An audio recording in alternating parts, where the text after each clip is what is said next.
500 രൂപ സാധാരണ പലിശ നിരക്കിൽ 4 വർഷം കൊണ്ട് 900 രൂപയാകാൻ വേണ്ട പലിശ നിരക്ക് എത്ര ശതമാനം?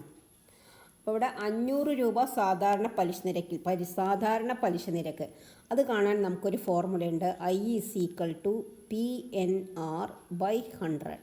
ഇതാണ് നമ്മുടെ ഫോർമുല. അപ്പോൾ ഇതിൽ I എന്താണെന്ന് നോക്കാം. 500 രൂപ ബാങ്കിലിട്ടിട്ട് 4 വർഷം കൊണ്ട് 900 രൂപയായി. അപ്പോൾ I= നമ്മൾ ബാങ്കിൽ നിന്ന് കിട്ടുന്നത് 900ആണ്, ബാങ്കിലിട്ടത് 500 രൂപയാണ്. 900 - 500 = 400 രൂപ. പ്രിൻസിപ്പിൾ എന്ന് പറഞ്ഞാൽ ബാങ്കിലിടുന്ന പൈസ, ബാങ്കിലിട്ട പൈസ 500 ആണ്.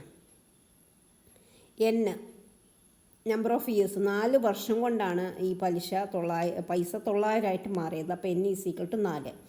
നമുക്ക് എന്താ കണ്ടുപിടിക്കേണ്ടത്? 6 ആണ്. 6 നമുക്ക് ക്വസ്റ്റ്യൻ മാർക്ക്. ഓക്കെ, 6 നമുക്കറിയില്ല. പലിശ നിരക്ക് എത്രയെന്നാണ് ഇവിടെ ചോദ്യം. അപ്പോൾ നമുക്ക് ഈ ഫോർമുലയിൽ ഇതൊക്കെ സബ്സ്റ്റിറ്റ്യൂട്ട് ചെയ്യാം.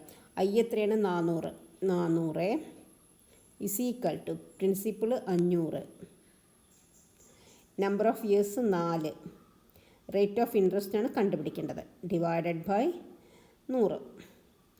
ഈ 100നെ 400ൻ്റെ അടുത്തേക്ക് കൊണ്ടുപോവാം. അപ്പോൾ 100 × 400 × 100. ഓക്കെ, = 500 × 4 × 6. ഇനി R നമുക്ക് 6 കണ്ടുപിടിക്കണമെങ്കിൽ 400 × 100നെ 500 × 4 കൊണ്ട് ഡിവൈഡ് ചെയ്യാം.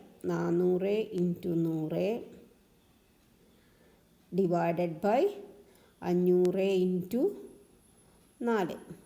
100 500ൽ 5 പ്രാവശ്യം, 4 ഈ 4ൽ ഒരു പ്രാവശ്യം, ഇവിടെ 400 ആണ്. അപ്പോൾ 4 400ൽ 100 പ്രാവശ്യം, 2 പൂജ്യം അങ്ങനെ ഇട്ട് കൊടുക്കുക. ഓക്കെ, ഇനി ഇവിടെ കിട്ടിയിരിക്കുന്നത് നമുക്ക് 100/5 ആണ്.